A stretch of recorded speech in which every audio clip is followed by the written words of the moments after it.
Welcome to the Talking the Line podcast, presented to you by Talking the Line Sports Media, giving you our best insights and analysis so you can rake in some cold hard cash on your next sports bet.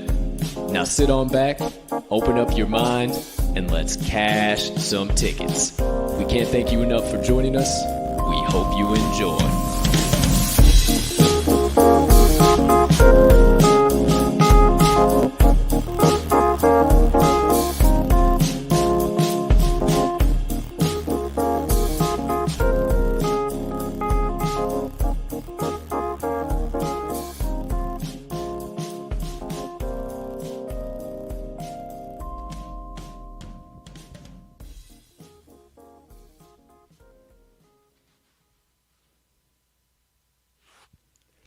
Good morning, good afternoon, good evening, ladies and gentlemen, degenerates and gamblers, far and wide.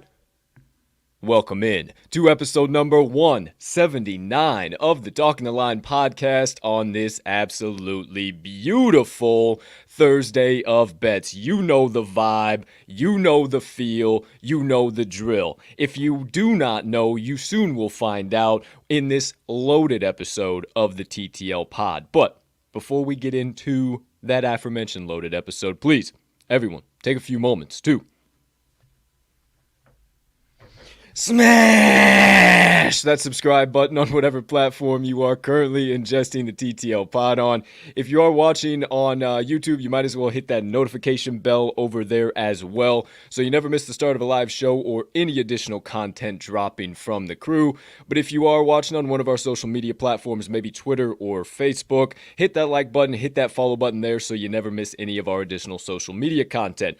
But last but not least, if you are listening to the pod on your favorite podcast directory, make sure you hit that subscribe button there as well if you have not already, as we do post the audio of every episode after each live show is complete.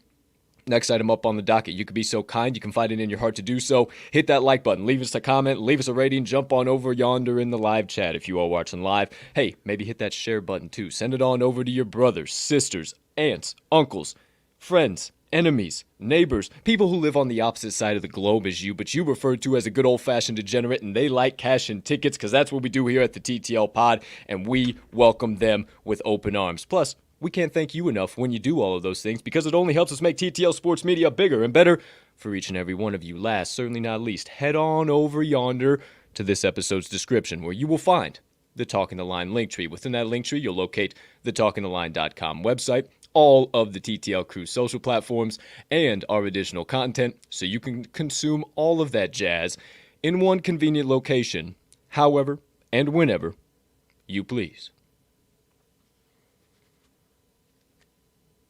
Ladies and gentlemen and beautiful gambling people, joining us for episode number 179 once again on this beautiful December 9th, 2021.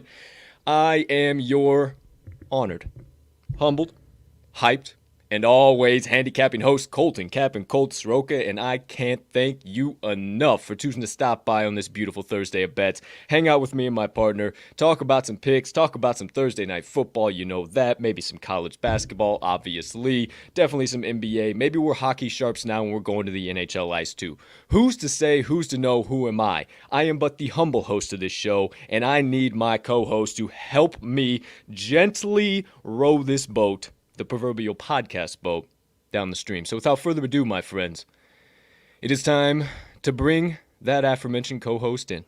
You know him as the man, the myth, the degenerate gambling legend, and folks we cannot ever forget here at TTL, the TTL's resident Southsider and cheesehead faithful himself, Mr. Riley RMags Magnuson.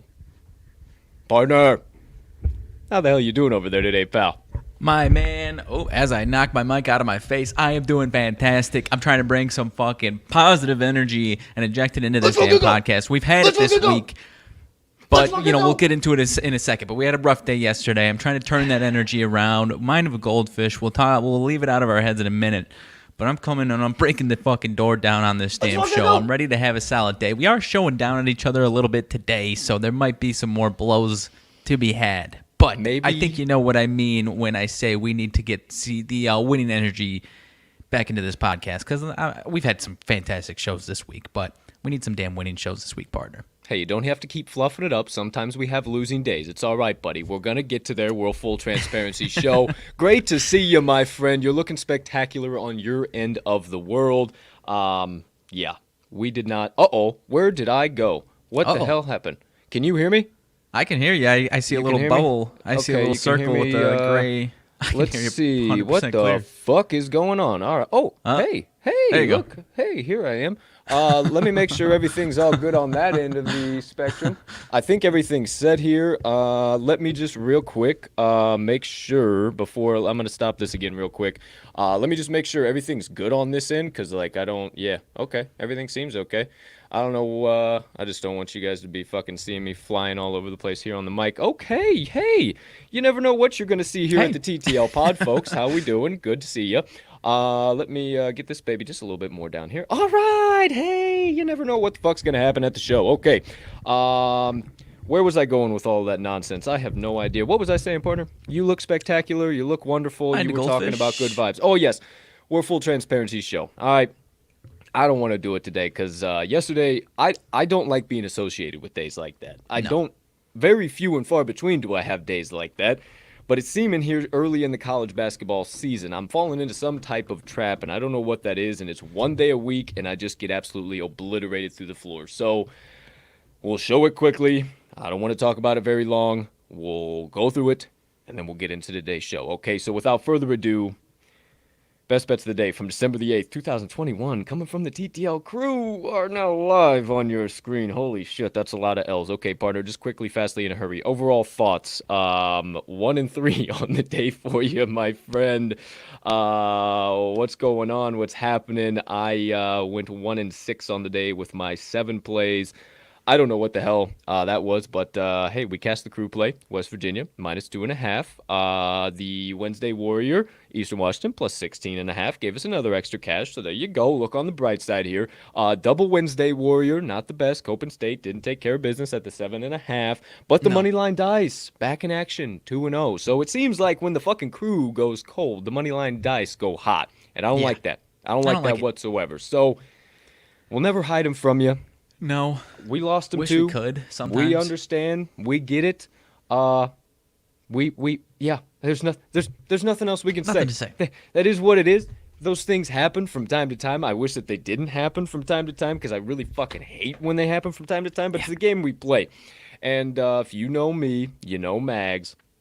pretty promptly the following day, following one of those bullshit days like that, we rip out a day of a clean sweep. So, what do we got coming on today's show? I'm so glad you asked, because I'm the guy to tell you. Mags, best bets of the day. He's got two coming at you. One, we are not, I don't know if we're not, not to say we're opposing on it or anything, but he just has one college basketball play. I like where he's at. Number is rising on his side last time I saw. And then his second play, we are showing down. And that'll kind of segue, first TTL Showdown in a long time, my friends. But that'll segue us kind of half in between his play and my play. Maybe I'll make a little banner here while you're talking about your first play, a little TTL Showdown as to what it is. I may or may not have just a little bit cooked up in regards to what might be going on that you have no idea about. You might not even know, no question whatsoever. So, I just ask you to strap in, get ready to rock and roll for that TTL Showdown, as well as all of you. Then we'll get to all of my best bets of the day. We'll get to the special play of the day, the Board Bender Parlay, my friends. 4 legs on that bad boy. You're going to have to wait to find them all out, but it's paying out over 9-1 odds, so make sure you lock in for that. We'll recap all the best bets of the day, bring in the Moneyline Dice for their daily roll. They're rolling for an NBA matchup tonight. Once again, you got to stick around to figure out what matchup that is. And then after all of that, we'll get into the second half of the show as per usual, RMags Sidebar. Obviously, with the sidebar comes the usual back and forth banter and rabbit holes. Usually leads into the daily leans portion of that, and then the always important TTL announcements. As always, I will also wrap everything up with my motivation minutes and a little message here on be yourself. Stop following the crowd. You'll also have to stick around to get the full perspective and message behind that on the final segment of the day, my motivation minutes. But for right now, partner, anything less from you, or else from you, less from you, else from you. Anything less from me. less from you, else from you. That's a hell of a fucking, what do you know about that? Anything else from you? Your side of the screen. News, late-breaking stuff, TTL announcements, RMags money announcements, anything in between. What say you on your side of the screen? I don't think I have too much else. I mean, we kind of predicted it correctly. You said it on the show. I doubled down on Twitter as far as our Bulls being in a spot where they looked like they weren't going to have their night, and they got smoked, man. It pains me to bet against any of my favorite teams, especially teams that I consider myself a diehard for. But I sprinkled a few bucks on the Cavs. I will, if we're in the trust space here. I did bet against the Bulls, and I won some money. I don't feel good about it, but I won't tell anybody. I don't feel good about it, but money coming in does feel nice, especially when you feel confident that it's gonna win. But I feel dirty. Hey, it's all right, man. We both talked about it on the show yesterday that the Bulls were probably not going to win that game, and there was a reason they were a dog on the road. So hammer in the Cavs. We both did it. I didn't track it. I didn't want anybody to know about it because I'm just a staunch Bulls fan. But hey, we both hammered in. We told you to do it on the show, and if you had the yawns to do it, you cashed a nice, pretty ticket. So there you go. There you have it, my friends. Outside of that, I think it's time we cut the nonsense, quit the banter, stop the gossip. You could go to every other sports media outlet and get you. Come to the TTL Pod for the Stone Cold Locks, Picks, Insights, Analysis, and running tickets to the window with the TTL crew all day and night long.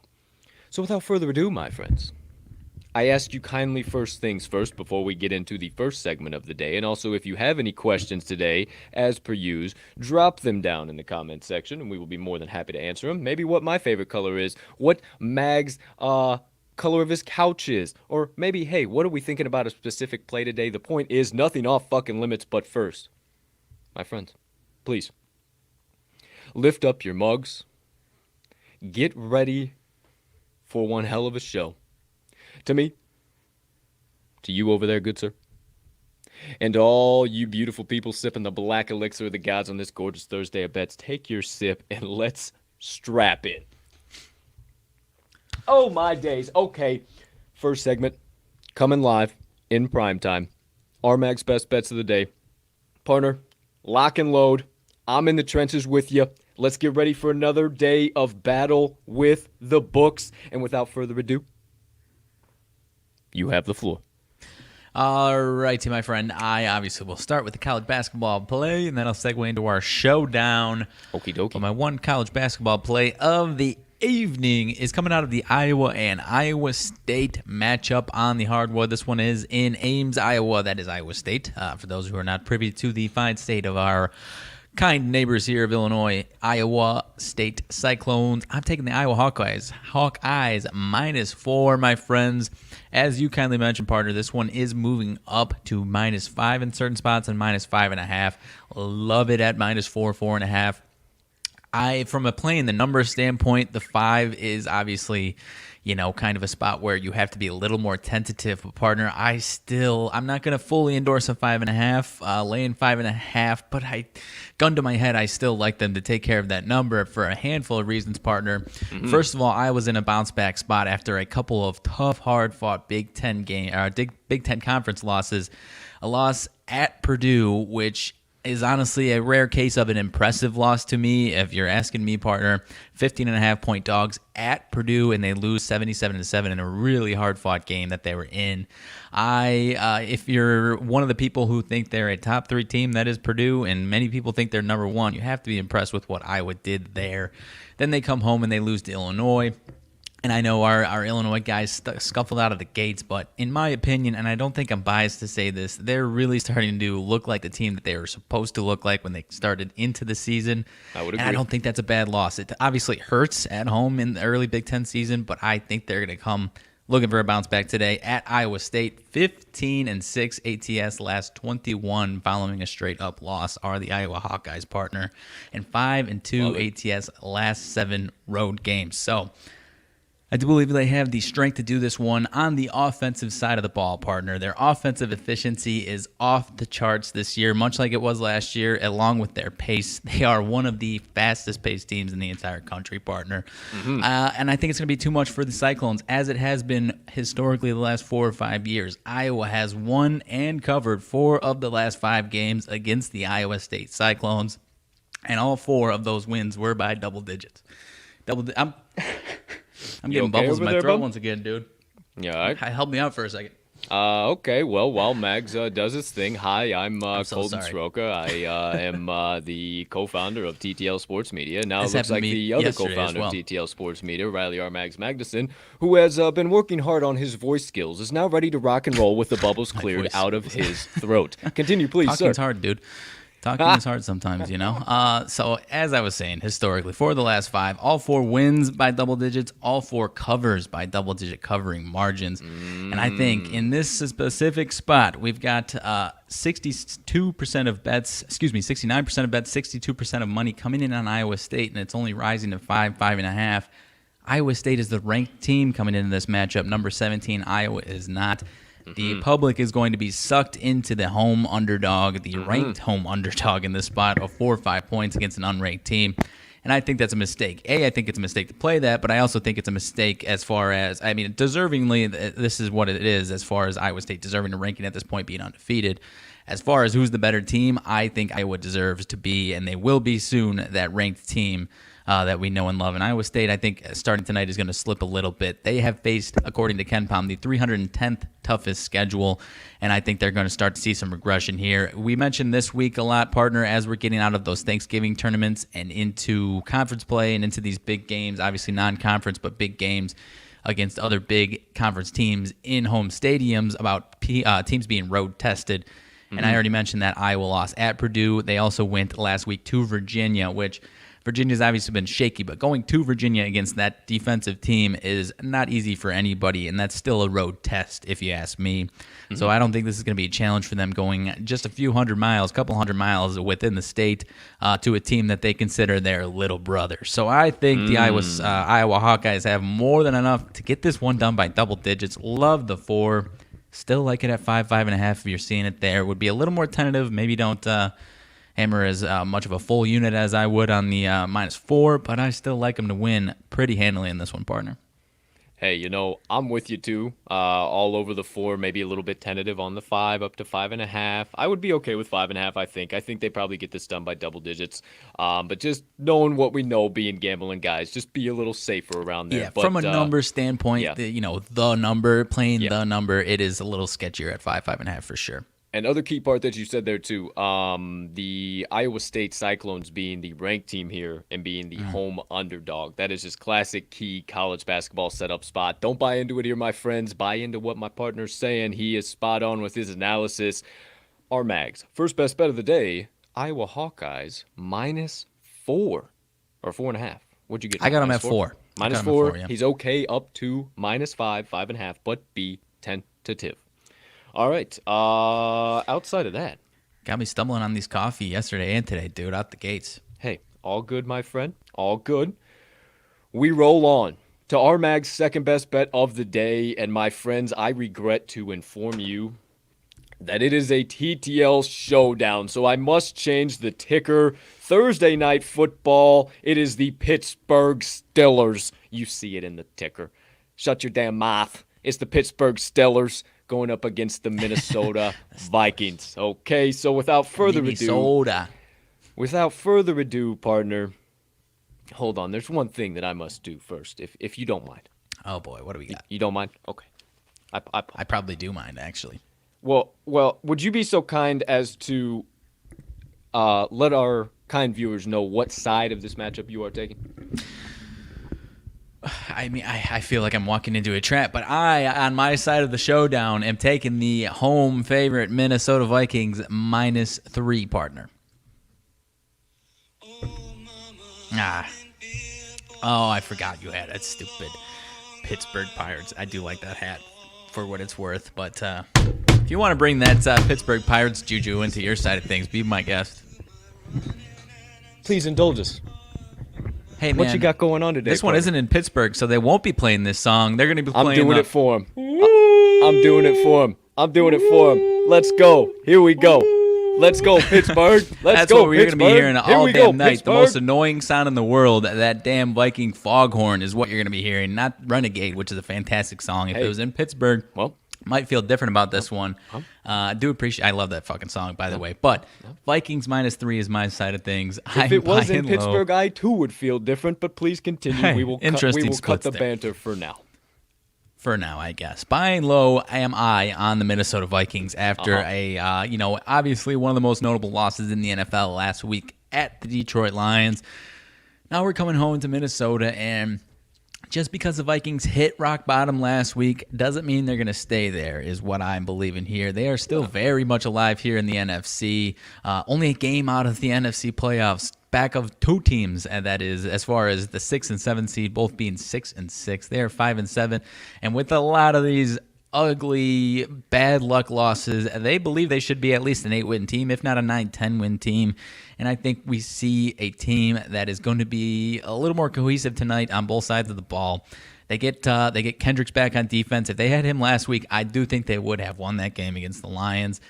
But nonetheless, I am not buying into this Pittsburgh offense. I'm not saying the Pittsburgh offense puts up a goose egg. I'm not saying they score single digits. I'm not saying they score 14, 17. What I do know is that they have scored 17 or less in 3 of their last 4 road games this season. Again, this Vikings defense isn't very good, so I do think they will get over that number. But I don't think it's going to be a high-flying output from the Steelers here, and this Minnesota defense has allowed 20 or less in 4 of their 5 home games this year. So I think we are going to see the better defensive performance from the Minnesota Vikings. I think we're going to see the better offensive performance from the Minnesota Vikings. This will be the 3rd time that the Vikings have suffered consecutive losses going into the 3rd game after those 2 losses. The first time they won both of those games in that 3rd matchup, straight up and against the spread. So I do think that's what we see here again tonight. I mentioned that Steelers defense, they've been pretty questionable the last few weeks. So are the Vikings. I won't deny that. Both near the bottoms in yards per play allowed, but the Vikings, contrary to the Steelers, are 7th in offensive yards per play, while the Pittsburgh Steelers are all the way down there at 27th. This offense stinks to high hell. I've got no interest in backing it, so I am taking, for my second best bet, the Minnesota Vikings -3. Ooh. Folks, I've said it before on this show.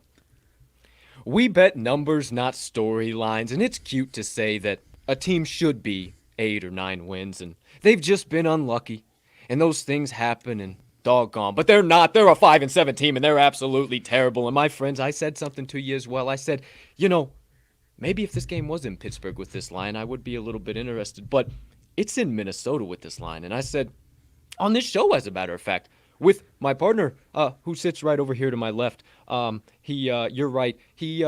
We both agree that, man, Minnesota's going to be in these games this season that are, these 3-point, 2.5-point spreads. More often than not, if they're the favorite, they are going to lose that game outright. And if they are the dog, that will probably be when they cover this game. They have stuck to that trend. Time and time again, my friends. You best believe it. I have the P resting on top of my head for a reason, and I got the numbers to back it up. I love the Vikings in an underdog spot. If they were the dog here, which I think the books kind of messed up. They should have put them as the dog here. It would have got a lot more money in on them, but I'm not buying it. They are terrible as a favorite, my friend. This year alone, they're 1-4 ATS as a favorite of a 0.5 point or more. They cannot cover. And on the opposite side of the field, the Pittsburgh Steelers, they are pretty damn good as a dog. Love them too. They're 5-2 ATS as a dog this year of a 0.5 point or more. If they were a favorite, I would not be backing them here, my friends, whatsoever. But we play lines and numbers, not stories. My friends, also, everybody kind of seems to be talking about this rushing attack's going to absolutely destroy this Pittsburgh defense. And, I think I would feel a little safer in that if it was just Alexander Mattison and not the combination of Cook and Madison and Cook testing it out and what all of this might be. I think Alexander Mattison is an excellent running back, and I think they should let him man the duties and give Dalvin Cook one extra week just in case maybe they do win this game or maybe some issues happen and, God forbid, knock on wood for Dalvin, but any additional injury or anything might happen. Why rush him back? It just doesn't make sense to me. My friends, everybody seems to love the old home favorite, the Vikings, getting back on track. No way they lose 3 in a row. No way this terrible Steelers team, after barely beating the Ravens because of a 2-point conversion, has any shot in hell. Yeah, maybe on Sunday, but my friends, this is Thursday night. We've seen nonsense happen time and time again.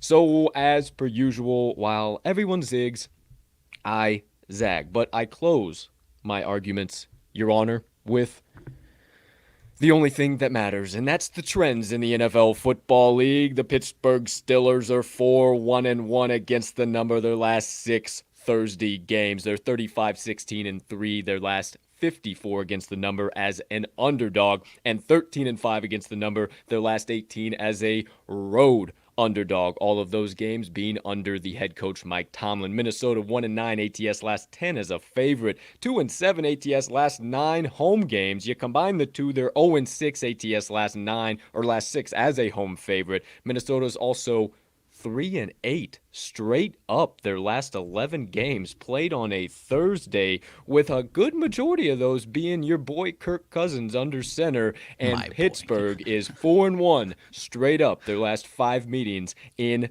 Minnesota. Give me all of the Pittsburgh Steelers. Black and yellow, +3 or +3.5 with the juice. I'm fine either way. Any closing arguments, partner? You said something earlier as far as Mike Zimmer and home spots. The last 365 days has been rough, but I think we get back into the green column. Since he came in, 25-21-1 is Mike Zimmer as a home favorite in his career with the Vikings, 5th best in the league. The wheels have fallen off the last 365.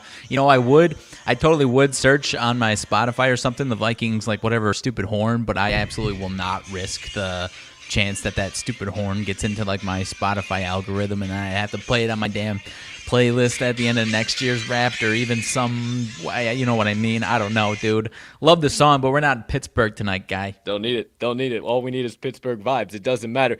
Here we go, Steelers. Here we Pirates go. Vibe right now. Here we go, Steelers. Here we go. hey, it's showtime, big boy. It's showtime for the Steel City. We're rocking and rolling. I ain't saying they're going to win. I just think it's going to be some nonsense. We're going to see a 1 or 2 point game. Maybe the Vikings win, but not without some boneheadedness by the quite possibly second hottest seat in the NFC of Mike Zimmer. Pulling a couple of bonehead plays. I know you ain't been watching a lot of Vikings football, I have. but it ain't been very No, well. I'm making that face. Maybe I'm just blanking. Who's number one? Oh, NFC. Come on, Bob. Yeah. Come on. Yeah. There Never you mind. go. There Same we division. go. Yep. 100%. That a boy. Of course. I'm kid now. Okay, so there you go. There you have it. Wheels The are turning. TTL Wheels are Showdown. turning. Now, partner,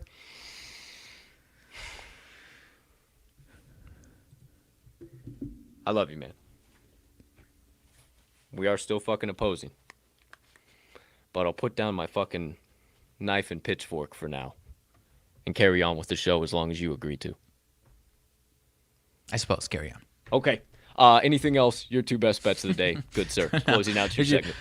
No. Like I said, though, I really wanted, if it was any other team other than the Vikings, I would try to find that stupid fucking foghorn, but I do not want that up in my, my phone, getting into my algorithm, and I have to listen to that damn foghorn when I don't want to listen to it. You know what I mean?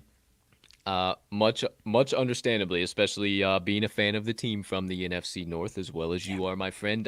You guys might have a little bit. I hate that damn horn usually. You have a little bit more of a stouter rivalry with the Minnesota Vikings Sure, than do the sure. Chicago Bears and me over here. So, yeah, I would hate to have that on my phone as well. But who knows? Maybe, just maybe things don't fall in your favor tonight. And I said I was I'm putting the knife and pitchfork away. I'm not doing it. I'm not doing it. Maybe after the show. I'm contradicting my fan, what I would want as a fan. If the Vikings lose this and the Packers win on Sunday night, Packers clinch the NFC North this Sunday night. Yeah, I'm kind of thinking that's what probably is going to happen. But either way, there you go. There you have it. RMags Best Bets of the Day. Okay, my friends. Time to keep this show moving and grooving with the second segment of the day. My Best Bets of the Day. All right, well, we took care of the TTL Showdown, which would have been made at 5, so we'll just call it 4, and they're all coming from the college basketball slate. Shot at to the sportsbook consigliere from the Pittsburgh area. Not why I'm back in the Pittsburgh Steelers, but maybe it played into some of the reason why I hammered him in. Either way, shout out. He was like, hey, you're probably scouring those CBB mid-major lines. I said, is the Pope Catholic? Duh. So here we are. Let's rock and roll. First game. It's actually the first one on the slate tonight. Opens up the college basketball board. Texas Longhorns going up against the Seton Hall Pirates, my friends. And I think Seton Hall is legit once again this year. And I'm taking them at plus 1.5. Opened at plus 2.5. Shot down to 1.5. And I did not want to get burned by the flip. Down to 1. I'm not sure if it's flipped anywhere as of yet. But that's where I got it at plus 1.5. I actually got burned in this exact spot yesterday. Back in a road team that's 0-0 straight up and against the number on the road. The Texas Longhorns are that. And them being the brand name, backing them and kind of throwing to the side that the home team is rather good at home. Seton Hall is actually 5-0 straight up, 3-1 against the number at home so far this season, not to mention 7-1 straight up, 4-3 against the number overall. So they've had a couple of rough covers as far as like bigger numbers as favorites, but outside of that, I just think this is too easy for the Longhorns, my friends. Them being at a minus 1.5 or minus 2 or anything against a team like Seton Hall, the public's going to see that and run to the Longhorns in this spot. They've been a 25.5, 22, 22, 29, and 21-point favorite in their last 5 games, and now all of a sudden they're a 2-point favorite to the Seton Hall Pirates. Yeah, Seton Hall's legit, and I think they actually win this game outright because they are at home. But you don't believe me on all of my goofy opinions. Believe the key statistical reasons. There are a few things here. Offenses are pretty similar for these two teams, Seton Hall and Texas, but the defensive edge lies in the favor of the Pirates. Couple of key things. Listen up. Seton Hall, 38.4 field goal percent allowed to opponents, 27.1% from beyond the arc. They're 13th in opponent effective field goal percent and 7th in defensive rebounding percent per KenPom. The Longhorns allow 41.5 from the floor, 22.2 from beyond the three-point arc, but they play some really lesser opponents who do not shoot the three ball well, so I think we see some regression on that for sure. 122nd in opponent effective field goal percent. You wouldn't expect that with, once again, those lesser opponents they've played. And 235th in defensive rebounding percent per KenPom. Couldn't believe those numbers. Had to bring them to you, but there's a couple other key things. Tempo, my friends. Texas plays a slow, methodical game under Chris Beard, and I don't think it's going to work here against Seton Hall. They're 68th in the nation in tempo compared to Texas, who's 349th.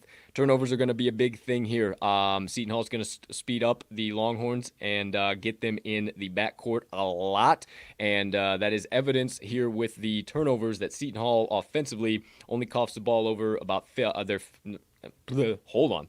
They're 52nd. I thought I had a number there. They're 52nd in offensive turnover percent per KenPom. Texas is 87th in offensive turnover percent per KenPom. So I think, once again, Seton Hall speeds up the game, gets Texas off of their slow, grinded out, methodical pace because they are a little bit bigger of a Big East opponent, obviously, right? And we see that being one of the large factors here today, too. You don't believe me? Believe the trends, my friend. Even though I got tongue-tied a little bit there in the stats, I won't hear. This is my spot. Seton Hall, 4-1 ATS. Last 5 versus a team with a winning percent above 600. They are 25-8 ATS, partner. Here it comes. Last 33 Thursday games, not to mention 5-0 ATS. Their last 5 played in the day of Thursday. Seton Hall is also 49-24 ATS. Their last 73 as an underdog. And Texas, they've been on a 5-game homestand, 1-4 ATS, last 5, following a 3+ game homestand. They're also 1-4 ATS, last 5, following a straight-up win of 20+ points, and 0-5 their last 5 games against the number against a Big East opponent. First best bet of the day. Give me the Seton Hall Pirates, +1.5, or wherever you're finding that. I'm pretty comfortable. Yeah, I like it, my man.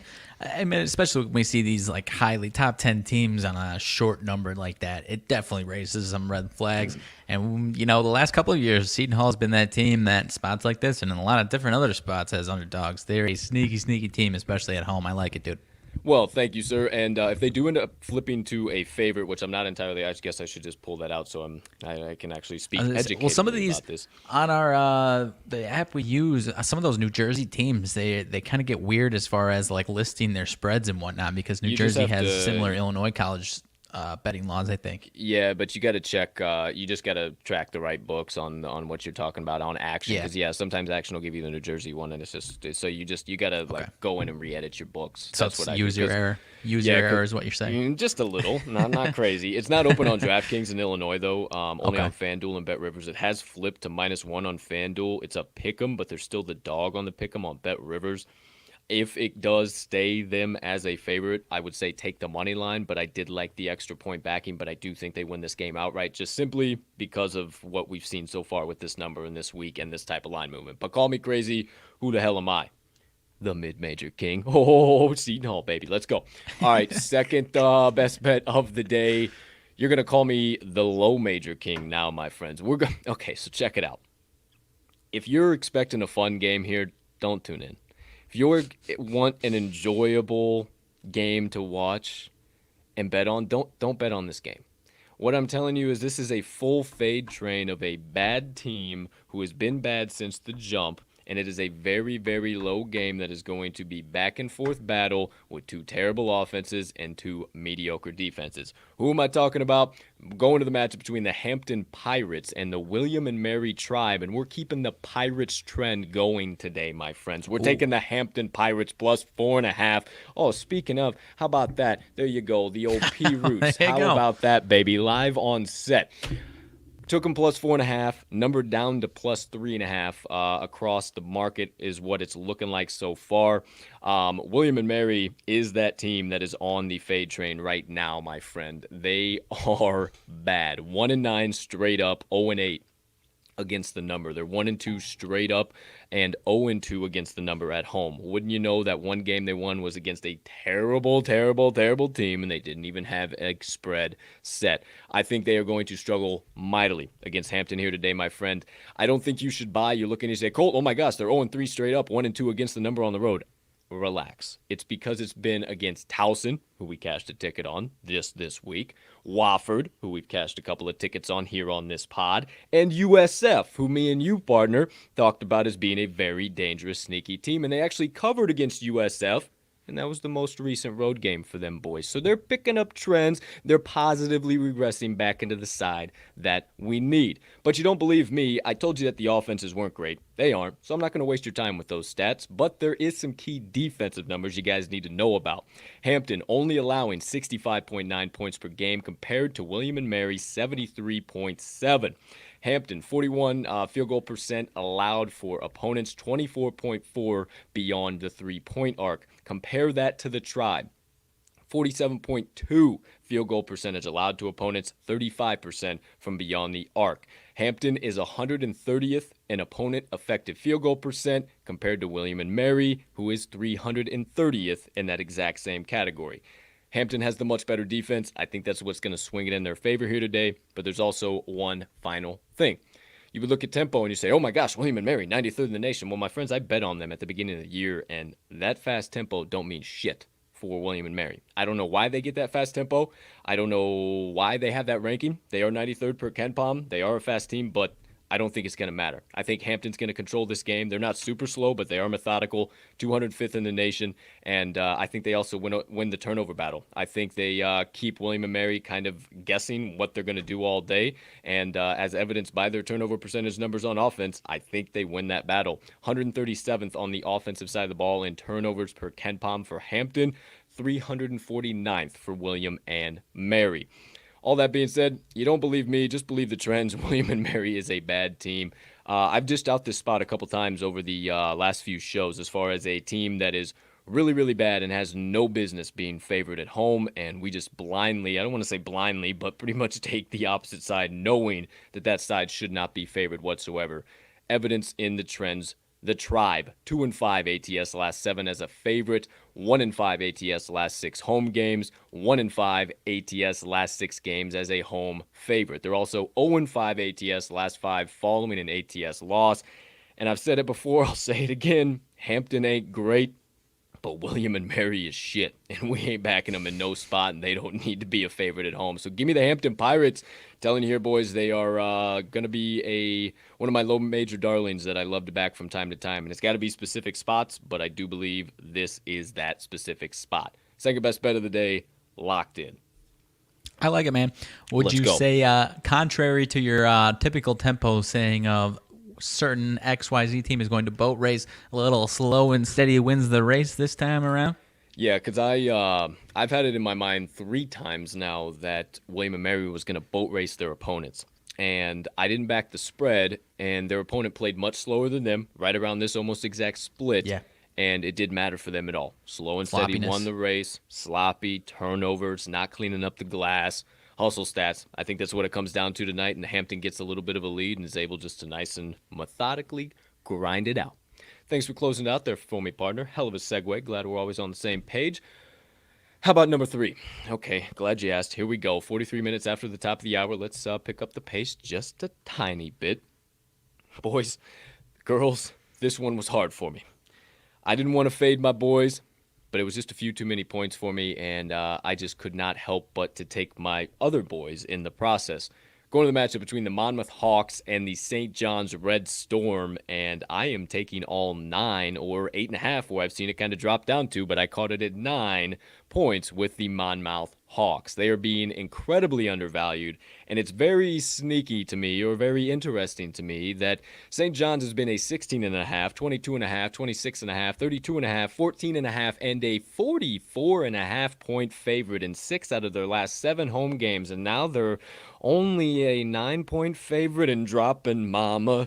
9-point high and dropping down to 8.5, mama. I know it's not the fucking words. I'm trying to fit it into my point there, all right? Thank you, Johnny Cash, legend, man in black. Contrary to what you would believe, they haven't been very good against those numbers, and I think they continue to not be good at all. They might be 6-1 straight up, but they're 2-5 against the number at home.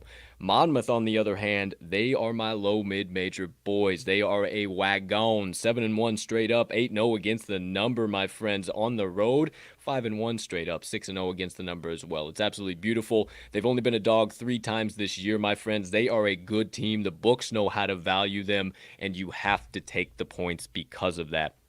Monmouth, again, has some defensive edges. The offenses are pretty similar in this matchup as well. Going with my plays today, some defensive edges for sure. Monmouth only allowing 65.8 points per game compared to St. John's 72.9. The 3-ball is really what did it for me. Monmouth only allowing 27.9% from beyond the arc, and St. John's 34.9% from beyond 3. Last but not least, on KenPom here defensively, love this as well. Monmouth 20th in opponent effective field goal percent and 86th in defensive rebounding percent compared to St. John's. That's 127th in opponent effective field goal percent and 281st in defensive rebounding percent. So I think those key spots loom really large here. And then once again, the turnover battle is going to be pretty big in my mind. I think Monmouth values their possessions just a little bit more, and they do win the offensive turnover battle. Monmouth is 159th in offensive turnovers per KenPom, and St. John's is 251st, so outside of the top 250. I also think in a game like this, with this kind of a number, maybe, just maybe, St. John's does put the whooping on them, but it's one of those games where it comes down to free throws, and maybe Monmouth can get it tight at the end. So, hey, I looked at free throws too. Monmouth, measly 81.5% from the charity stripe. You know, nothing too crazy. B's are pretty solid. But St. John's, 71.5% from the charity stripe. 10% better, or 10% less, my friend. So I love Monmouth's edge there in the free throw category to keep them in this game and keep it tight. But you don't believe me? Believe the trends. Monmouth 6-0 ATS last 6 road games, 4-0 ATS last 4 versus a team with a winning straight up record. St. John's 5-16 ATS last 21 Thursday games, 1-6 straight up their last 7 Thursday games. They're also 0-5 against the number last 5 home games, 0-4 ATS last 4 as a home favorite. I love the Monmouth Hawks. Give me all 9, 8.5. I hope it keeps dropping. It makes me love it even more for my third best bet of the day. I like it, partner. I'm real interested in this one. Monmouth already knocking off some, whether it's, competent, close to big caliber teams, I guess you would say, or knocking off some solid mid-major teams. They've been solid so far this year, man. I like it. 100%. Appreciate your words. Let's keep it moving. Keep it grooving. Fourth and final best bet of the day for me. I got 5, but we're not going back to the showdown. This closes out my college basketball card. Going to the matchup between the Grand Canyon Antelopes and the Arizona State Sun Devils. And my friends, I'm taking the dog once again, taking the Antelopes plus 3.5. This opened up right around 4.5, dropped down to 4, down to 3.5. I love it. I think this is the perfect line. I think it might finish right at 3.5. I think I love it in this spot. They have cooled off a little bit since me and you were backing them last week or a couple weeks ago when they played a lot of games back to back and they were just an absolute wagon. But not to say they aren't still good in their own right. I think Arizona State is a little bit overvalued. They're only 2-2 straight up, 0-4 ATS at home. Overall, 3-6 straight up, 2-6-1 against the numbers. So even more inconsistent across the board. I don't really want to back a team in like that, anything bigger than a bucket. So I will gladly take the points once again with Grand Canyon that is still 8-1 straight up, 5-3 against the number. On the road, 2-0 straight up, 1-1 against the number. They've only been a dog once this year, my friends. I just said it with Monmouth. When you see teams like this as a dog, it is for a reason, and you need to take advantage of that value because it is very few and far between. That's why I'm taking the points here, but a couple other key final closing points. Grand Canyon's ability to defend the 3-ball is what I think is going to loom large for them here. 28% for opponents from beyond the arc, and for Arizona State, 34.4%. Also, not to mention Grand Canyon, 22nd in opponent effective field goal percent, 138th for the Arizona State Sun Devils in that exact same category. I looked on the offensive side of the ball for effective field goal percent. Grand Canyon, 107th. Arizona State, 276th, my friends. And last but certainly not least, I think the old Lopes are going to win the rebound battle here. I think they're going to clean up the glass quite well because they're 7th in offensive rebounding percent per KenPom, 112th on the defensive glass. Look at Arizona State, 189th on the offensive glass and 226th per KenPom on the defensive side of the ball. I think also Grand Canyon's ability to knock down threes with Arizona State's inability to really guard them or from any team for that matter is really what allows them to keep this game tight, if not get the outright win. They shoot 36.7 from beyond the arc, and I think that ends up being one of their big factors. But you don't believe me? Believe the trends. Last time for the day, Arizona State 1-7 against the number their last 8 Thursday games. 1-8-1 ATS last 10 following an ATS win. They're also 6-21 ATS last 27 as a favorite. 5-16 ATS last 21 as a home favorite. Grand Canyon 7-0 ATS last 7 as a dog, 4-1 ATS last 5 versus a team with a losing straight up record, and Grand Canyon 5-2 ATS last 7 following an ATS win. I love the Lopes. They're kind of the show's darling, if you will. The TTL Cruise, low major, mid major darling. The Grand Canyon Antelopes plus 3.5. Wrapping up my college basketball card of the day. I like it, my man. You mentioned it. I love the Lopes in so many spots, and this is one of them. One thing I want to do my homework on, this kind of just came to my head. Their most recent game, 47-point win, 29.5-point cover over my Mississippi Valley State Delta Devils, my Fade boys. I want to do some homework after this as far as teams that just smoke the pants off of the Delta Devils, what they do in that next game, because I have to imagine that it's going to be that it's one of those cupcakes, confidence boosters, and their offense scores 90 points, and then they go into the next game and have a nice offensive day. I imagine that's what it's going to be like, but I want to do my homework on that because it's like those, the college football teams at the beginning of the season when they schedule a cupcake and beat them by 70, and then they start rolling along. So 100%. I imagine that's what we see, but I love the Lopes for you. No doubt about it. Appreciate you, dude. I love them too. I think we got a 4-0 sweep on the board here today.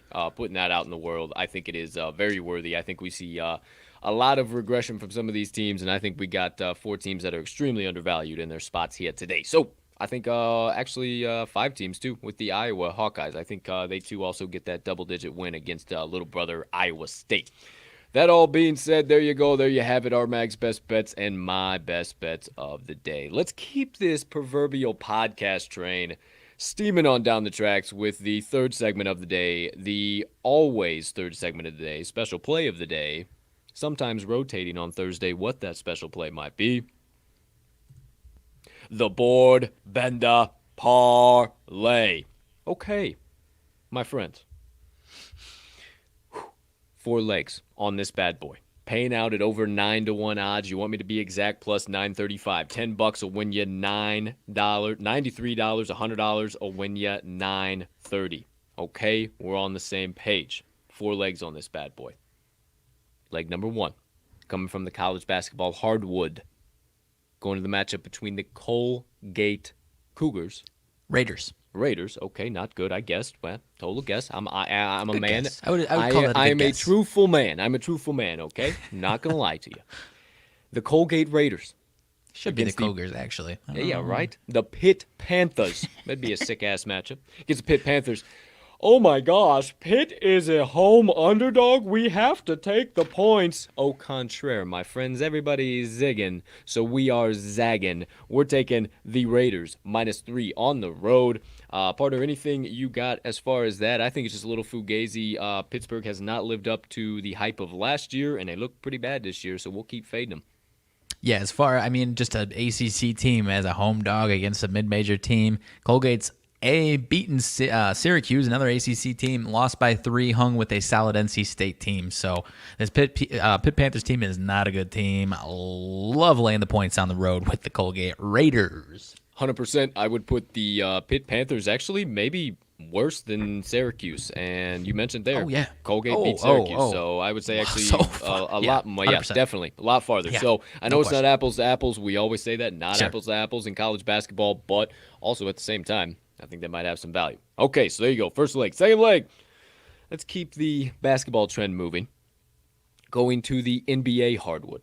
Going to the matchup between Gosh darn it, I knew I should have wrote this down. The San Antonio Spurs and The Denver Nuggets. Thank you, sir. I always get confused when I look at all these different colors.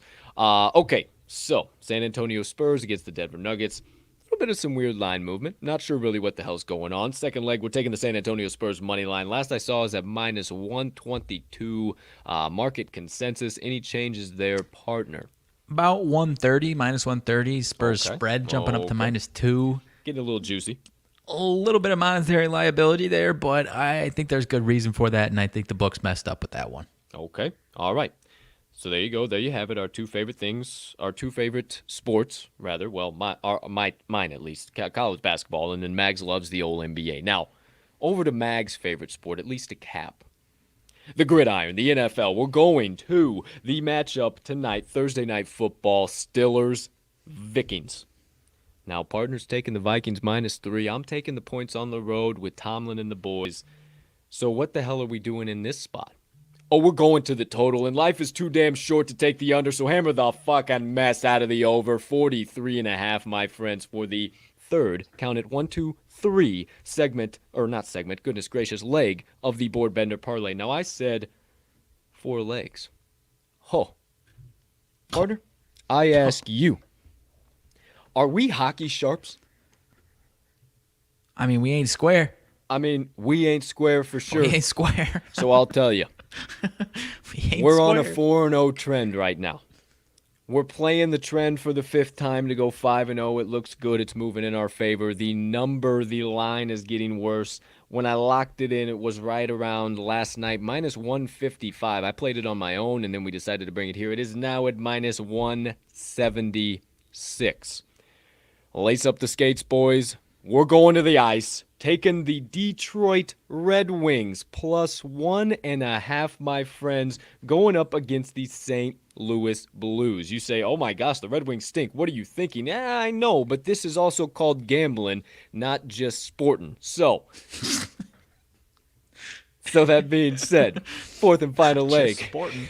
On the Board Bender Parlay, we are taking the Detroit Red Wings on the road in St. Louis, plus 1.5.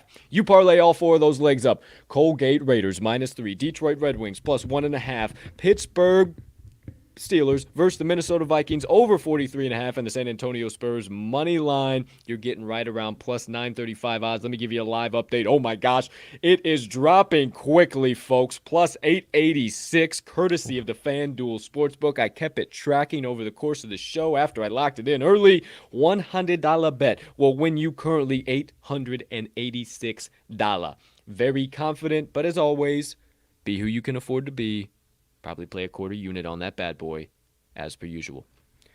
Partner, anything closing on the Board Bender Parlay? Other than being super sharp as fucking hockey, dude, I got nothing else. 150%. There you go. There you ain't have it. sporting. All right. It's our sport right now. I don't know what the hell's going on, but we're on a 4-0 heater. We're about to go 5-0, so let's rock and roll. It's that time, my friends. You see it in the ticker now. Rip out your sports books. Get out that paper, that pen, that pencil, whatever mode, method, or way you take stock of the TTL Crew's best bets of the day. Get that on your person right here and right now and get ready to hammer in the TTL Crew's best bets of the day for this gorgeous Thursday of bets, also known as, so you don't have to check your calendar, December the 9th in the year 2021, because these bad boys are about to be live on your screen in 3, in 2, in 1. I'm a poet and I didn't even know it, and we are live from, I can't remember, is it U.S. Bank Stadium? I can see it all the way back there in the back. Hey, check it out. Check it out. Hey. U.S. Bank Stadium, all the way back here, baby, but your eyes probably don't see that with no glasses on. All that being said, I see it's there. Can I read it? It's No. something like that. Hell no. Either way, my friends, hopefully you have your glasses on if you have the same problems that my partner does from time to time. But right now, please, Turn your attention all the way above us, top left corner of your screen for RMags picks. He's taking the Iowa Hawkeyes on the college basketball hardwood on the road to little brother, the wrong ISU, Iowa State, not hashtag Rollbirds, Illinois State, -4. Okay with that up to 5.5, but would not take it any higher. We're showing down on the Thursday night football matchup. He's taking the Vikings -3 at home. I say au contraire, my friend. Give me the Steelers +3. And if you see that, turn your attention to the right top portion of your screen. I also have 4 college basketball bets coming at you tonight. Looking to rebound. Rough night. Don't know what trap we fell into yesterday, but mind of goldfish. Time to get the brooms out of the closet for Seton Hall +1.5. If it has gone to a favorite on your book, hammer it in on the money line. Hampton Pirates +4.5. Monmouth Hawks +9. Grand Canyon Antelopes +3.5. Directly above us, today's special play, the now becoming popular Thursday special play of the day, the Board Bender Parlay. 4 legs on that bad boy, paying out over 9-1 odds. We are taking the Detroit Red Wings +1.5. The Colgate Raiders against the Pittsburgh Panthers on the college basketball hardwood -3. The San Antonio Spurs on the money line, and the Thursday night football over 43.5. My friends, if you're siding with me or Mags, either way, let's get all 1, 2, 3, 4, 5, 6, 7 best bets of the day coming from the TTL crew that are primed for ticket cashing straight to your local pay window. But before we can do so, we need you too. Lock them in, hammer them home, sprinkle a little bit of dough down. Whatever you need to say, just make sure you get today's TTL crew best bets of the day into whatever the current best line is on your favorite sports book. How you doing, partner? Good stuff. I feel fucking good. I feel fantastic about all these. I do too, except the Vikings -3. So, love the Steelers +3. Outside of all of that, it looks like a beautiful day of gambling ahead of us. So there you go. There you have it. All right, my friends. Bottom right portion of your screen, you'll see it underneath the winning pick. Actually, let me point this out to you. You'll see it underneath the winning pick. The Moneyline Dice roll of the day. We got an NBA roll coming at you, my friends. You see it there. Utah versus Philadelphia. Jazz v 76ers. Line's tight. Line's hot. The total is very intriguing. So, partner, I changed the ticker, and I asked you, where's this game being played at? Who's the favorite? Who's the dog? What is the current total set at? And once you do, we'll get on with today's Moneyline Dice roll of the day. Alrighty, partner. This one is in Philadelphia. The Sixers are the home team, but catching 3 points at home, +3 against the Jazz. Jazz obviously -3, -114 on FanDuel right now. Moneyline -154 for the Jazz. Sixers at +130. The over/under is 216. So interesting splits here. Not sure if the dice want the home dog or not, but both teams haven't been keeping too close tabs on the Sixers, but the Jazz are playing some solid basketball right now, if I do say so myself. I was going to wait to see if the dice chose them. I got to give a shout-out to our Philly fam. For sure. We do have a lot of connections with we got a some lot, Philly people. Yeah, so hopefully the dice are on the same page. I like the Philadelphia 76ers at home there in the old underdog spot. They are the dogs, correct? Yes, sir. A lot of monetary liability, it appears, on the old Jazz, as I'm seeing on the Action app right now. Okay. And then 216.5, I heard you say over there, right? 216 on FanDuel. Just 216. Okay, straight up. You got it. All right, my friend. Well, my friends, the dice have entered the chat. The Moneyline ATS die is live in prime time. The home away die is here, and the wild card die is live as well. You hear them shaking, ready to rock and roll. Let me see. Okay, little show off, show and tell here. Let's see what we can do. Okay, you see some ATS there. Try and move my light around a little bit here. Do a little goofy shit. ATS. I can tell you how well it comes up if I actually have my glasses on. Like that actually comes up real decent. I mean, it's not bad, right? Like no, it's real sound. You see the money line. It's real sound. It's a little blurry, but okay. It's like, it's a little blurry. Then I'm like, wait, I'm just I can't blurry see dog shit. And then under, over, you see all the home and away. I wish you could see Like if I go really close like that, then you can't really see it anymore. But Where you had that money line, it actually looked really solid. yeah, ATS home, stuff like that. So you see the dice, you know the drill, you know what's going down, you know the matchup. Let's get into it. First roll of the day. We taking the home team 76ers or the away team Jazz. We all find out in 3, in 2, in 1. Away team. Ooh, Utah Jazz. Say the Moneyline Dice. Okay, are we taking Moneyline or ATS? We find out once again in 3, in 2, in 1.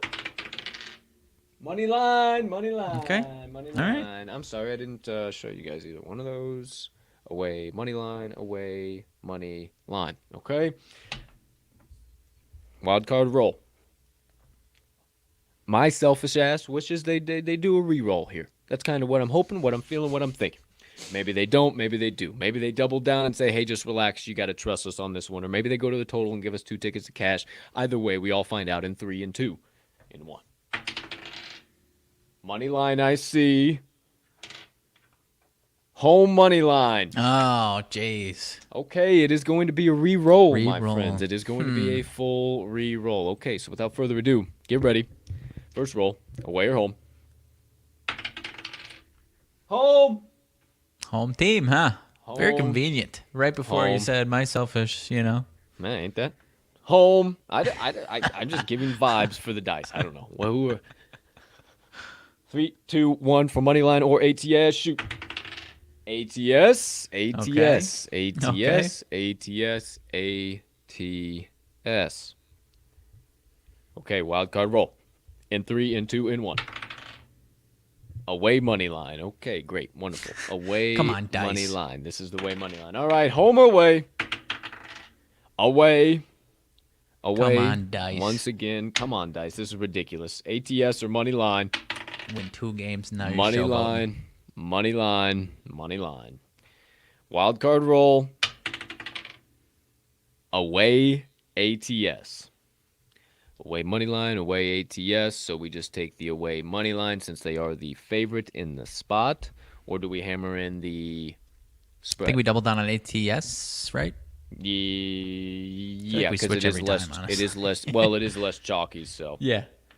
-3. Hey man, I said it to you off the show. These the Jazz are starting to look like the team of last year that are really, really solid and going to start covering or being one of the best teams in the damn league ATS. So I don't know. what the fuck do I know? The dice have spoken. If you want to guaranteed take 1 ticket, count it, just 1 ticket to the pay window this evening. Not per me, not per Mags, not per anybody living on this planet, but per the inanimate, but still yet all-knowing cubicle objects that be the Moneyline Dice. Hammer in right here, right now. The Utah Jazz, -3 against the Philadelphia 76ers tonight. Thank you, Dice. Thank you, Dice. Thank you, Dice. 5 straight Okay. wins for the Jazz, straight up, my man. They're playing good ball. Okay. I'm with it. I wish I wouldn't have played the Philadelphia song now, but hey. Okay, Yeah, I Jazz. was gonna say I was waiting for it. Yeah, it was good vibes.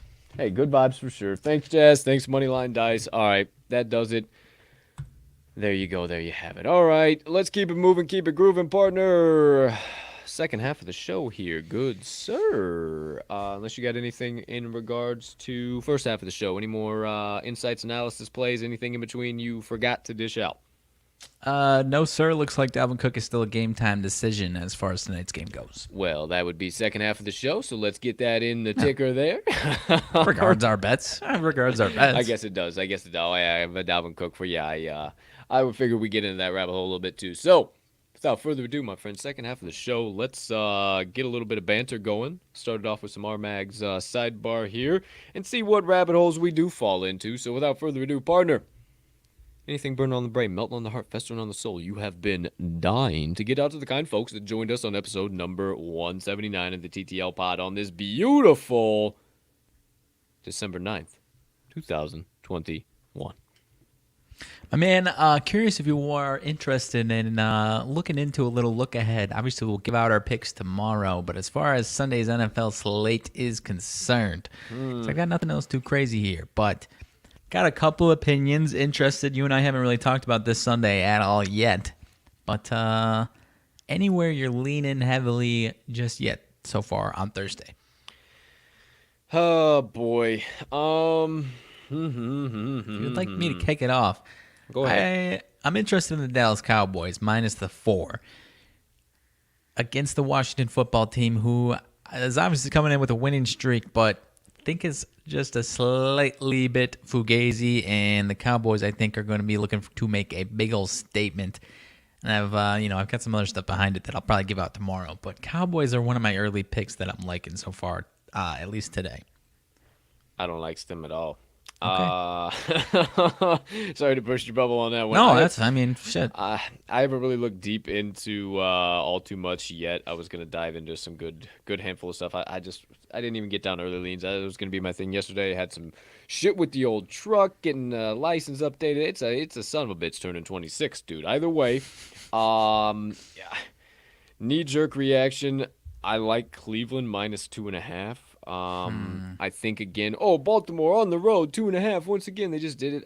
Maybe, but I don't know. I got to look into that one. Vegas being a 10-point dog to Kansas City. Do they dog walk them again? I don't know. I Carolina, think they do, honestly. Yeah, Carolina only being a 2.5-point favorite at home. Ugh. Has me very intrigued. I just don't trust Atlanta that much. I don't know. So can we stick on that one for a second? Because Go ahead. Yeah. I don't know. I 100% agree with you. I would like to fade Atlanta, but do I have enough trust in Carolina right now? Is the Not big question, in my opinion. Not essentially. I really don't. They are coming off a bye, I do believe, though.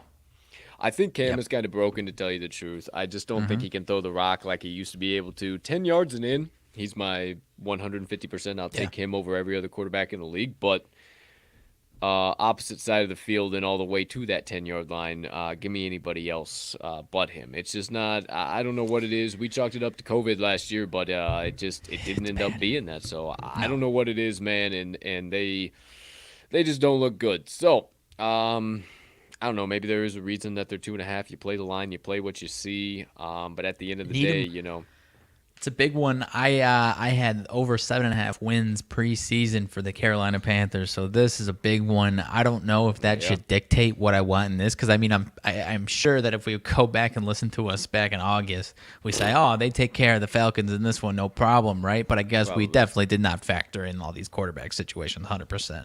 No, not what's going on. We thought Sam Darnold would kind of have a revitalization of his career, if you will, and that definitely has not happened. No. So proven to be better than their other options, though, I would say. Yeah, I would agree. I don't know why the 49ers are only a 1.5 favorite on the road in Cincinnati. That's really interesting to me, to tell you the truth. That would almost lean me into taking the Bengals, despite what I'm seeing for money splits and everything as far as that goes right now. 5 people already laying the 1.5, or when it was at plus 1.5, whatever the case might be. Like, that hasn't worked out all year long. Yeah. Line movement, that's a key. It's already a favorite. Watch them lose outright by something stupid. Yeah, I think I'll probably stay away from the spread. Without looking at any weather, the over kind of interests me. It looks like someone dropped, maybe a couple people dropped some big money on the under, but maybe that's just low-hanging fruit. But I'm a little interested in that over in that one. Can Buffalo get it back going again against the Tampa Bay Buccaneers? They are only getting 3.5 on the road. That's yikes. That's an interesting one there, man. Yeah, I don't know. My gut tells me that they kind of can bounce back. I don't know, because it's weird. It's like, they need this one, but they also got some. They've got another meeting with the New England Patriots here in a couple more weeks. So I don't know, man. I think they might need that one, and they might take care of it. If it's at least plus 3.5, I'm interested in the Bills there. Yeah, I think that's kind of where I lean as well. And then the only other one that I got an interest on, but it's the Monday night matchup, so we ain't got to get that far into it. But sure. Arizona laying the 2 at home, I'm fine with that. I mean, they dog walked the Rams in first time, LA the first time around, and not a whole bunch has changed. I mean, D-Hop and Kyler are back in action, and The Rams are just kind of beating mediocre teams. They get some of this high level competition, and they don't look as good as they should. So, as my humble opinion, that's what I would do looking into Monday. That's obviously a whole 4 days away at this point in time, but 100% with you. Either way, I think I'd be interested in that for Monday Night Football. And then Sunday night, I'm not really interested in at all. Yippee. We get to watch the fucking Chicago Bears against the fucking Green Bay Packers. And, I'll be hyped. I'll be cheering. I'll be doing. I think me and Mags going to have a little feast with another couple of our buddies, a little late B-Day celebration for your boy. Does that mean I have to be less of an asshole since it is technically a birthday celebration, kind of? I mean, yeah, kind of, dude. Like, what the fuck? Fucking Green Bay laying 12 at home, though. Like, you can just... as far as the spread... You can pound sand with all that shit as far as I'm concerned. I don't want to say I'm concerned about the spread. It's just, I don't know if I'm comfortable laying that. I mean, it's a divisional matchup. The first one, it was a 10-point game. And, I would, a gun to my head, sure, I'll fire away the pack, but probably won't put a full unit down on them. You know what's got me the most intrigued is that the Bears really suck, and that everybody knows they really suck, and everybody is really talking about how much they really suck. And the Packers are proving they're pretty fucking solid, and everybody knows they're pretty solid. And everybody's like, "Oh, they'll cover any number in the book." They've had sharp money against them all year long, and despite the odds, they continue to cover and win their cheesehead faithful that are in states that can bet tons of money. All the cheeseheads are screaming from the rooftop, this is going to be easy money. Why the fuck don't we flex this out? Hell, even Bears fans are saying, let's flex this shit out. We don't want to watch it. I don't think we're saying let's flex it out. We're happy to watch it. Hey, either way, what I do know is that too many people think that the Packers are going to just, toodaloo, right on through the Bears like they usually do in Green Bay. And that is just not how it happens. I think they come out flat. I think they're not as geared up as they usually are because Rodgers owns the Bears. I own you, he says. Yeah, fuck off, guy. No, I do have my thoughts on this. I have no concerns as far as the win is concerned. Maybe we'll make things interesting tomorrow or this weekend as far as the spread, because I do think that line is really solid. I think that is almost a toss-up. Yeah. I am more interested because I do think it might be close in the first half. I'm not going to bet on the Bears in the first half. I think the Bears might cover, or last I checked, it was +7 in the first half. Bears might cover or push that one out. And then Packers with second half is -6.5, and that's when I think the Packers put the fucking hammer down and blow out the Bears. Maybe not blow out the Bears, but at least put the game away, because coming out of the bye week, the Packers are, have average success, but it's typically a little bit of a slower start. So I think second half is when they're really going to put up the points. I don't know. We'll see what happens, man. I think it was just more of a box score game in Chicago this year, and everybody thought they just absolutely dog walked them, and it wasn't until like friggin' 8 minutes left in the fourth quarter. And I mean, you're a little bit more than the average fan. You dish out daily gambling content, so you're a little bit more of a realist, pal. You don't have fucking cheese leaking out of your ears and nose and eyes and everything in between, but at the same time, you give a little, whatever.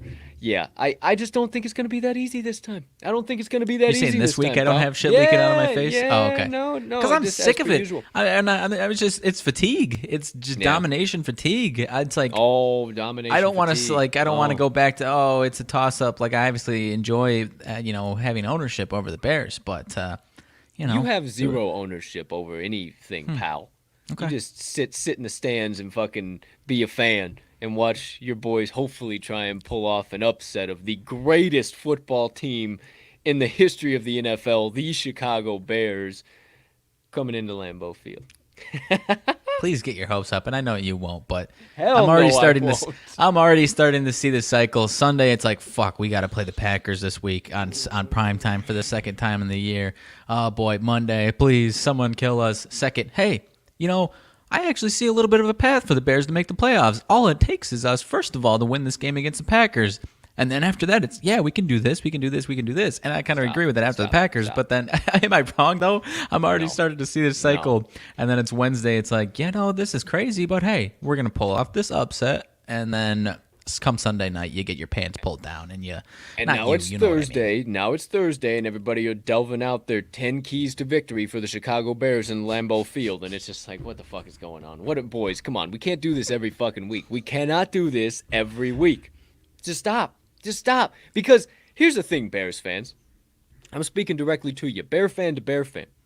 The more delusional you become, and, oh, this is the week here, boys. Oh, here we go. And the more, I'm pretty positive the Bears have some fucked up way to figure out what size TV you put them on as well. So stop putting them on your main TVs. Stop utilizing your cable to broadcast the game. Use a legal streaming service so they don't get extra views and extra ratings. Stop fucking getting excited on Thursday and Friday to have the coach staff. Boys, maybe this game plan BU is going to work this week. BU is just going to fucking to a T, cross it and dot the I. I can't do it. Please, folks, please stop being optimistic.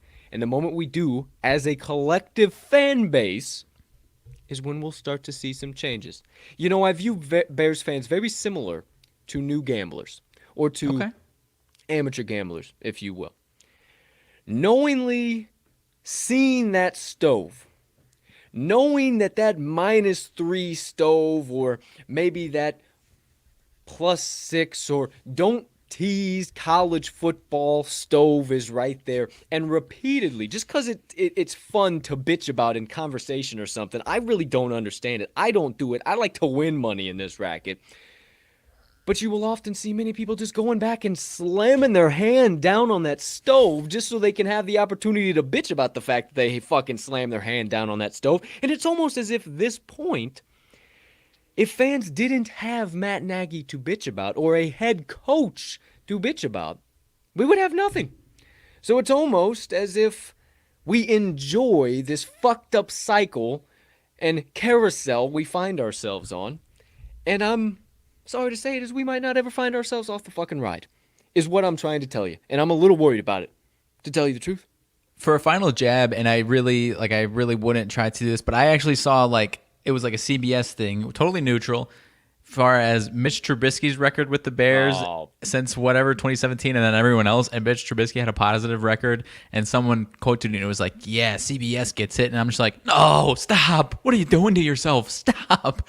That's not Mitch Trubisky. Maybe he's better than all these other guys you've had. But 29-21 is because you had a championship level defense and went 12-4, and then you played half cupcake schedule every year, and the defense manages to do something to get them wins. Not good. Stop talking yourself into these terrible quarterbacks, Bears fans. Please. It's not good, dude. I hate to say it, but I hate to say it, and it's gonna sound brash, but fuck it. I'm starting to not like the fact that we drafted Justin Fields. And not because, no, hey, calm down. I know what you're saying. Not because of Justin Fields as the man. You know me, if you have followed this pod since we started this journey, I won't even go down the rabbit hole of what I think about the man that is QB1 Justin Fields. It has nothing to do with that. It has the fact that we are yet breaking another superstar caliber quarterback. Yet again doing it. 150%. And my uncles have seen it. My uncles' uncles have seen it. Their fucking uncles' have seen Chicago Bears and their staff breaking quarterbacks or bringing in a quarterback and, oh my gosh, they're so highly touted and they don't fucking work out. And I don't want it to happen again. It's almost one of them situations, you catch the rarest fish in the world, out in the middle of the Atlantic Ocean. You decide, let's just take a picture of it. Let this bitch swim free. This is where he belongs.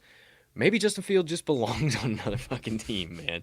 Maybe I'm speaking out of my ass. Maybe we just need to get Matt Nagy out of there first. Maybe I'm overreacting, but I am a realist here. I don't hold no bones about it, and it's every fucking Sunday. Okay, boys, here we go again.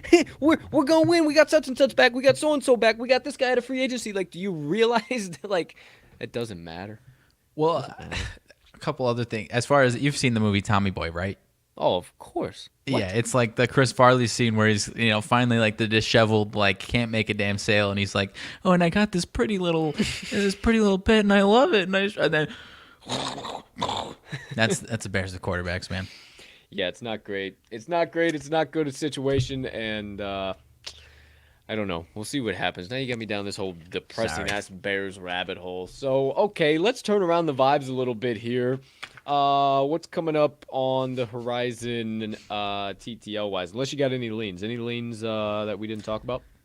As far as today, I mean, no, it's a smaller college basketball and NBA slate. Only 3 NBA games. We talked about 2 of them. College basketball, we probably talked about half of them. So maybe 1 or 2. I don't know. 100%. I got nothing major on this side either. I guess Purdue was the only one you and I talked about. Interested in Purdue laying the points, but yeah, maybe then Rutgers bites you in the ass again. But I honestly think that Purdue is just a wagon.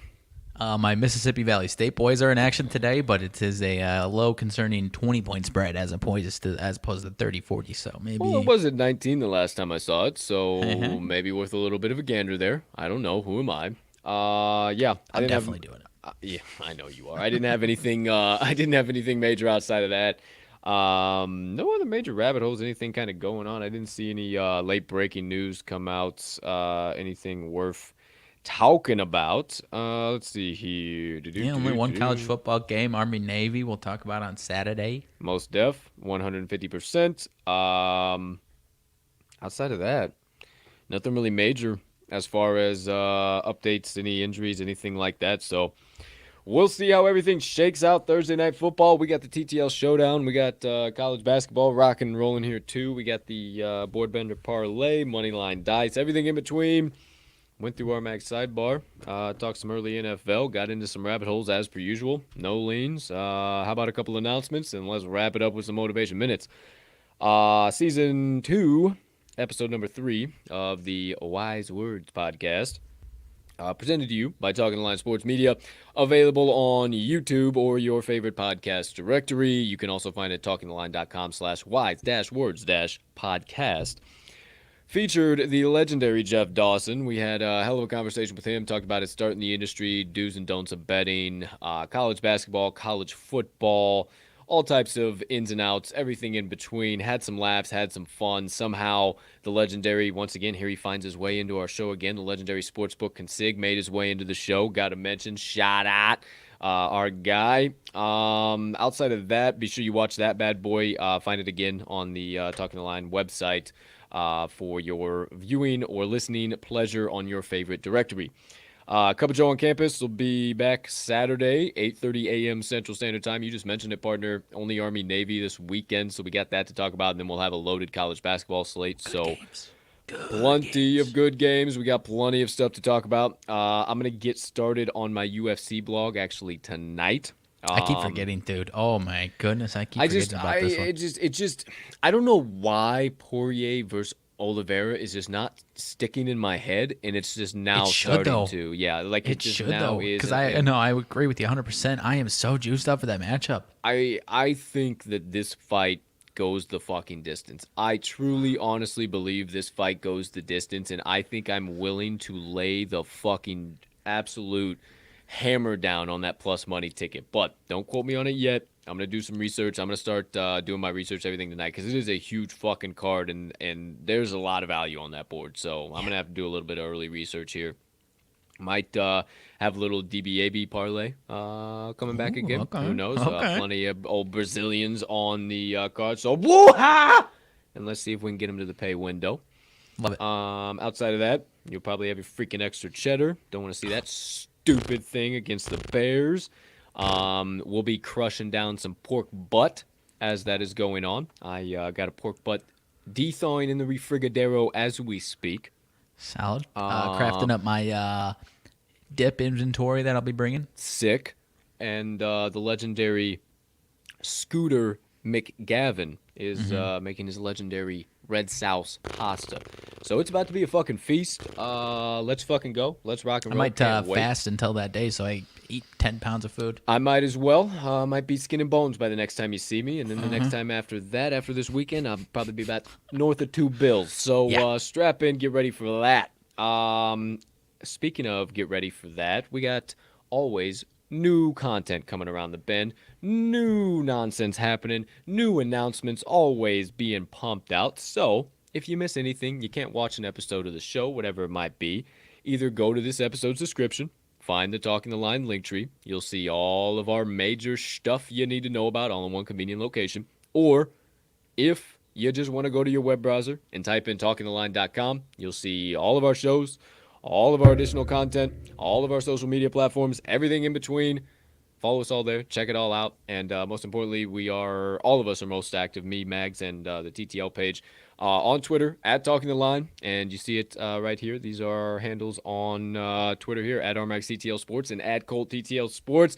Give us a follow. Always want to say this. I think I'm going to tweet this out too, but in case anybody doesn't see it, shout out, dude. 805 of you people that follow me, or no, it might be north of that now. I didn't look, but I haven't never got on one of those follow trains or like did anything major. I just these are all organic followers, so it makes a guy feel pretty cool when people enjoy what the hell you say, even though it might be dumb as shit either way.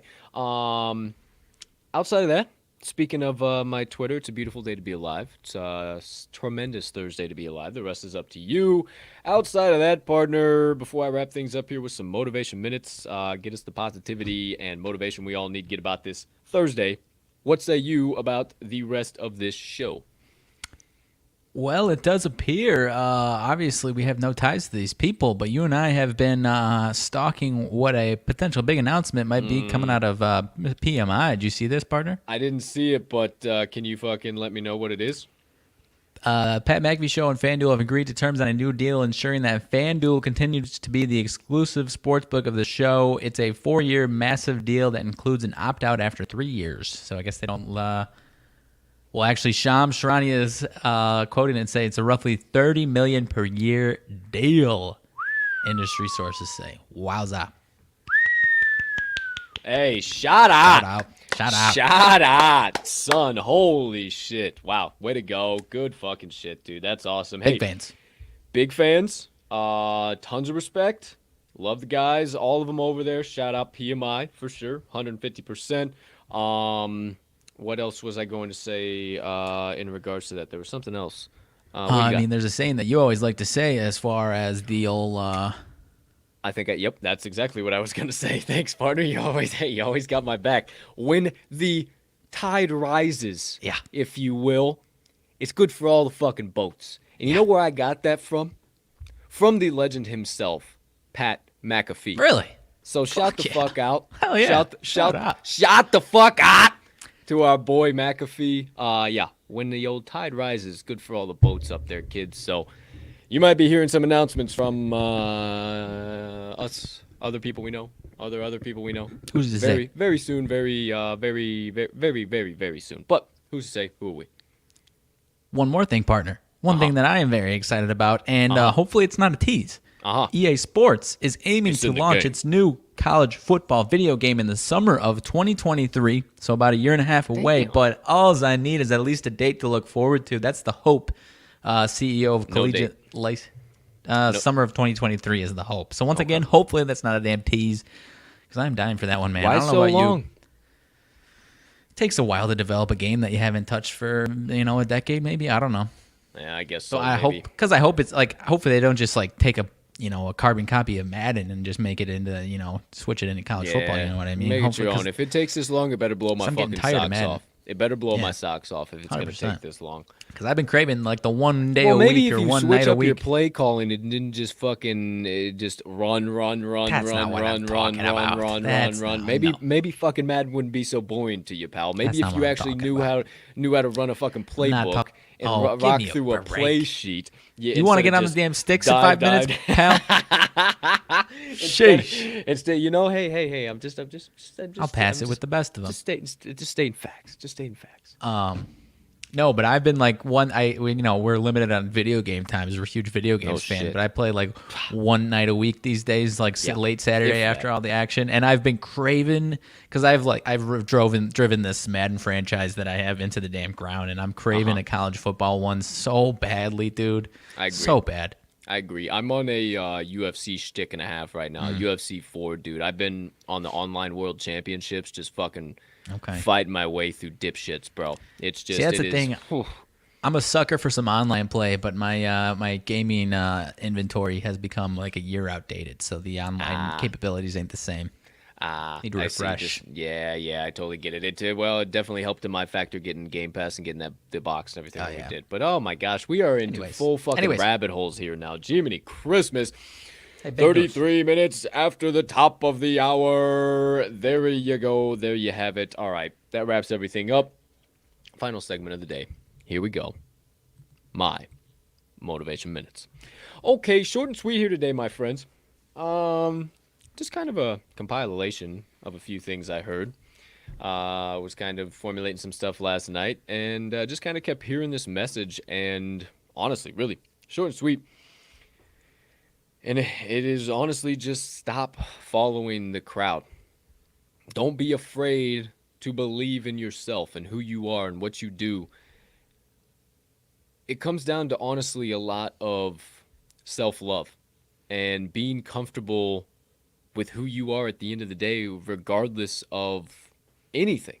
And a lot of people can say that. It's pretty easy. Oh, I don't give a shit what anybody thinks. Fuck them.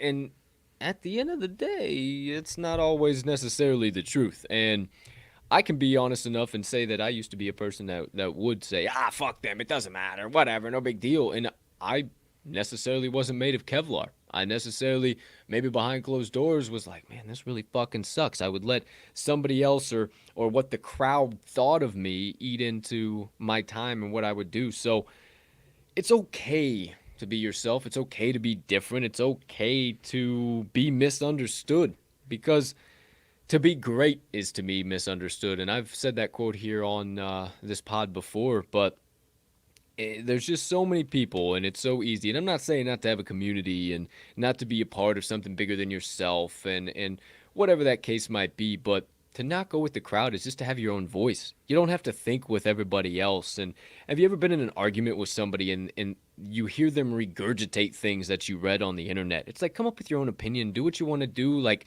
be yourself. You know, I always joke about the Matt Nagy, be you, but I mean, it's some pretty fucking powerful shit. Maybe if he was a winning football coach, we wouldn't all make fun of it. And here I go bringing the Bears into my motivation minutes. But it's so true. It's so true. Be you. Fuck the crowd, what they want. And if you feel pressure on you from anybody or anything to change and go with what the crowd is doing and move that, and it doesn't feel right inside of you, that's because it's not. Because it's not for you. Stop trying to force yourself into that. And you know, and this is going to hurt a lot of people, what I'm about to say here. And I'm going to preface it with that. But there's a whole lot of you out there drinking every weekend. And in my opinion, I think it's kind of drinking some pain away or whatever the hell it might be. Maybe you're in this situation and you feel the pain inside of you, the anxiety of, fuck, I don't want to keep going with the crowd. I want to be with myself, but I can't break apart. Fuck it, I'll just get fucked up and go to the club, do whatever the fuck I want, you know? And there's so many people I see doing that, yet so little of them have accomplished so little in their life. Or so many of them have accomplished so little in their lives. So I just leave myself questioning is, what is the crowd celebrating? What is everybody celebrating? I don't get it. I don't understand it. And I see so many people so depressed, so anxious, so worried because they're too afraid to have their own voice. And I promise you, my friends, the moment that you find your own voice and you decide to stick to your own voice and truly say, fuck them, give them the blades in anything you do, like I preach on this show, it is the most freeing thing that you can do in this entire life. Because truly, fuck them. Nobody's opinion matters. Nobody's thought process matters. I fucking love Mags to death, but if I gotta make a life or death situation, fuck you, dude. I gotta figure this shit out. You know, this is of course I'll consult you. You're my dog, but at the end of the day, it's you and you, man. And you gotta be willing to be different. You gotta be willing to believe in yourself. You gotta be willing to go to that edge where everybody is standing 500 miles away from the edge of the cliff, looking at you like, what the fuck is he doing? Why does he keep walking towards the edge of that cliff? Holy fucking shit, he just jumped. What the fuck happened? Be brave enough to swoop up on the other side and blow all their fucking minds when you spread your wing and fly. Because I promise you, that's what will happen. You can continue to be anxious and afraid, and depressed, all you want. Stick with the crowd. Do what you want to do. Stay doing the same thing you're doing. You want to get out of that? And maybe you don't seem depressed in public with the crowd. Maybe you don't. Maybe I'm speaking directly to you right now. This is stumping you right in the chest. I don't know. Maybe you are only depressed and anxious in closed doors and you're wondering why. Maybe this is all coming full circle for you. Get out of the crowd. Find the people who really care about you and believe in yourself. So it was supposed to be short and sweet, but it really wasn't, because then I went down a whole other rabbit hole. So as per usual, stop following the crowd, my friends. Believe in yourself. Believe in being misunderstood, because to be great is to be misunderstood. And that does it for my motivation minutes of the day. I love a partner. You gave a fantastic example of a much bigger picture example, which I loved. It was fantastic. I'll actually give it an example of more of like kind of how you started it, a little day-to-day, like following the internet type of stuff. A few years back, there was a Super Bowl halftime show, and then this will make sense when I get to it. And if you remember, it was I think it was Travis Scott, and they did like that SpongeBob kind of lead into his show or whatever, and it was like teased for a few days, and everyone in our age group, because we grew up on SpongeBob, was like, yes, I can't wait. And I was with a group of people a few years ago, and it starts with whatever SpongeBob thing, and then it goes right into Travis Scott. And in the moment, everyone was like, yeah, and I agreed. I was like, yeah, that was cool. Then everyone starts checking Twitter, and Twitter's going up in a blaze like, oh, that wasn't what we wanted it to be. What the fuck? And the whole room starts to change their opinions. And I'm like, what are you talking about? 2 minutes ago, everyone was like, that was the coolest thing we've ever seen. Now, since you check Twitter, everyone's hating on what we just saw. What are we talking about here? And truthfully, full transparency, I don't remember if I might have said that to one person. I might have stayed completely quiet. I don't know, because it's obviously a very small thing in the grand scheme of what we're talking about here. But as far as day-to-day, the internet moving masses, man, 100%, it is so dangerous to change everyone's public opinion on a daily basis, on an hourly basis. And like you said, man, stay true to yourself. Believe what you believe. See what your eyes believe. You know what I mean? 100%. And that's why we fuck with who we fuck with. That's why we have the connections we have in the industry, because they all have their own unique voice. They're real recognizes a real. We talk about that all the time. Like, we don't fuck with any fakes in this industry. And we could have very easily got caught up with a couple of fakes in this fucking industry. And looking back at it now, by the grace of God and whatever higher power, whatever destiny we are on right now, yeah, it's definitely we're where we need to be. Let's just leave it at that, is what I'll say. So, yeah, don't be afraid to be you, man, because all the great people are themselves, and they do what they do. So there you go. There you have it. Officially, thank you for your feedback, partner. My motivation minutes of the day. All right. Let's go on and get out of here, kid. Best bets of the day dished out, banter, everything in between, ready to rock and roll. One final time I ask you before we hit the bricks, anything else from your side of the screen? No, sir. Well, seeing there was a James Robinson news tripped my eyes, but it was just a random, like, these guys didn't practice today. For the Jaguars, who we are not betting on anymore, partner, at all, ever. Never again. Never again. And with that being said, and in that case, ladies and gentlemen, degenerates and gamblers, far and wide, for myself and Max, thank you so much for choosing to stop by episode number 179 of the Talking the Line podcast on this gorgeous Thursday of bets. Cannot tell you how much we appreciate every single one of you from the bottom of our hearts for all of your likes, your follows, your subscriptions, your shares, everything in between. Thank you, thank you, thank you, thank you, thank you. We hope you have a spectacular rest of your Thursday, unless you have any other plans. And as always, partner, let's send them off in the only way the TTL crew knows how. Let's cash some tickets. Thought I was nailing it. Peace and love, everybody.